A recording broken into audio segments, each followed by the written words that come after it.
పందిని చూడాలని ఉందా? మీరు చూస్తున్నది పంది యొక్క పాదాలు బురదగా ఉండడం వల్ల అవి అడుగులు ఏర్పడ్డాయి. దీనిని చూసుకుంటూ వెళ్ళారు. ఒకే పంది అయితే కనబడుతుంది. అడుగులు పట్టి చెప్తున్నాను. చూసుకుంటూ వెళుతున్నా. చూశారుగా. ఇంకా లోపలికి వెళ్దాం. ఇంకా ఏమైనా పందులు ఉన్నాయేమో గమనించాలి. భయపడుతూ ఉన్నట్టుండి సైడ్ నుంచి శబ్దం అయితే వచ్చింది. ఏమిటని వెళ్ళి చూడగా మరో వైపు నుంచి సౌండ్ అయితే వచ్చింది. పంది అయితే అయ్యి ఉండదు. ఎందుకంటే ఇవి ఎబ్బెట్టు అడుగులు.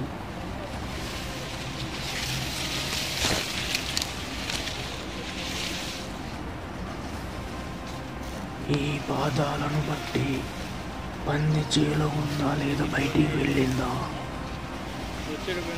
అని తెలుసుకోవచ్చు. తర్వాత పందులు పట్టుకునే వాళ్ళకు ఇన్ఫర్మేషన్ ఇవ్వచ్చు. ముందు ధైర్యంగా లోపలికైతే వెళ్ళి చూడాలి. అంత ధైర్యం చేయలేము కాబట్టి ఈ చేను వదిలి ఇంకో చేనుకి వెళ్తున్నాము. ఏడప్ప ముసన్నా ఏమోలే పాపం అని ఇస్తే పొలం మీద మోటార్ వేసి పెట్టి ఎక్కడికో వెళ్ళాడు. ఇవి నీళ్ళు ఎక్కడికో వెళ్తున్నాయి. Total waste of water, total waste of time. ఇలాంటి వాళ్ళని ఏం చేయాలో చెప్పండి.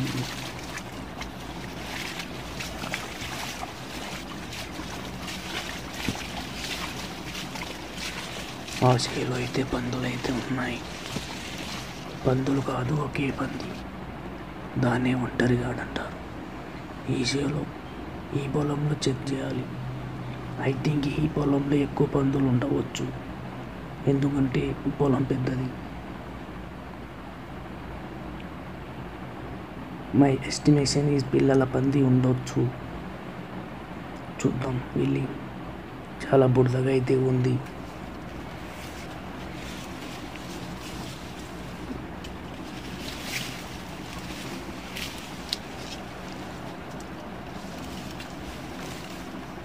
మీరు గమనించినట్లయితే ఇక్కడ పాదాలు చూడవచ్చు. See carefully. ఇవి ఫ్రెష్ పాదాలు, ఫ్రెష్ అడుగులు.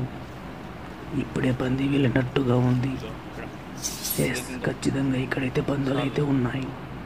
అడుగులైతే ఫ్రెష్. ఇప్పుడే పిల్లల పంది చెప్పాను కదా. I think my estimation is correct. నేను కరెక్ట్గా డెసిషన్ అనుకున్నట్లే పిల్లల పంది అయితే ఉంది. ఇది అది పిల్ల పంది అడుగులు మాత్రమే. చూశారుగా, మొత్తం అడుగులే ఉన్నాయి. చెప్పానుగా ముందే చాలా పందులైతే ఉన్నాయని. ఈ పాదాలమ్మటి అయితే ఇప్పుడు వెళ్ళలేము, బట్ వెళ్ళాల్సిందే తప్పదు. పందులు పట్టుకోవాలంటే, లేదంటే దాళ్ళను పొలం నుంచి తరిమేయాలంటే, అలాగే ఉంచితే పొలాన్ని నాశనం చేస్తాయి. వాటి సుఖం కోసం మనం నష్టపోలేము కదా. ఒక్క పంది అయితే ఏం కాదు, పిల్లల పంది. పొరపాటున నీళ్లు కట్టడానికి పొలంలోకి దిగామంటే ఒక్కరం వస్తే సుస్సు పోసుకొని ఊరుకోవాల్సిందే. చూశారుగా, ఫుల్ హ్యాండ్స్ లేకపోతే చేతులు ఎలా కోసుకుపోతున్నాయో. Protection is important. ఆ రోజైతే చుక్కలైతే చూశాను నేను.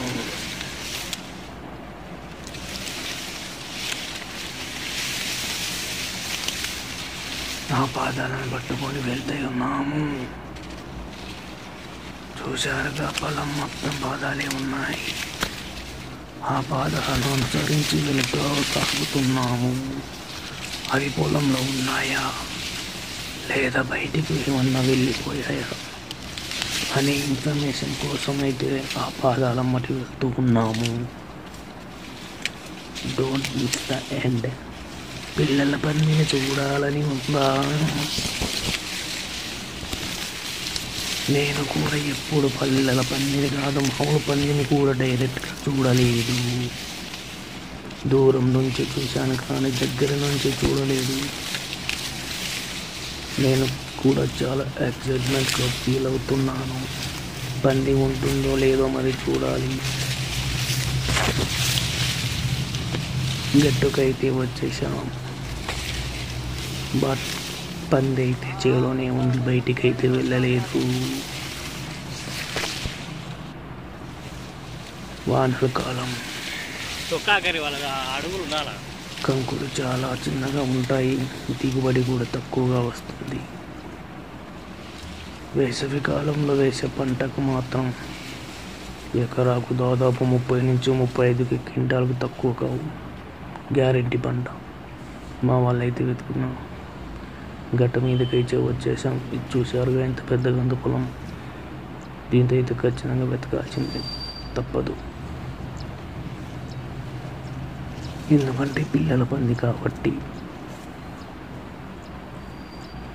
ఈ గడ్డిలో పాములు కూడా ఉంటాయి, బట్ ఆడ్చుకుంటూ తోచుకుంటూ పోవాల్సింది తప్పదు. చూశారుగా అడవి పంది పాదాలు. అవి ఆ చెవుల నుంచి ఈ చెవులకు అయితే వచ్చాయి, కానీ బయటికి అయితే పోలేదు. ఇక్కడిక్కడే తిరుగుతున్నాయి ఫ్రెష్ పాదాలు. ఈ ఇన్ఫర్మేషన్ అయితే ఇవ్వాల్సిందే. చూశారు కదా ఎలా తొక్కి తొక్కి పెడుతున్నాయో. కట్ట చూశారుగా, దాంతో ఎన్ని పాములు, ఏడపాము ఉందో ఏడపాము లేదో అర్థం కాదు. అలా వెళ్తూ ఉండాల్సింది. ఇంకొక చోట చూశారుగా పిల్ల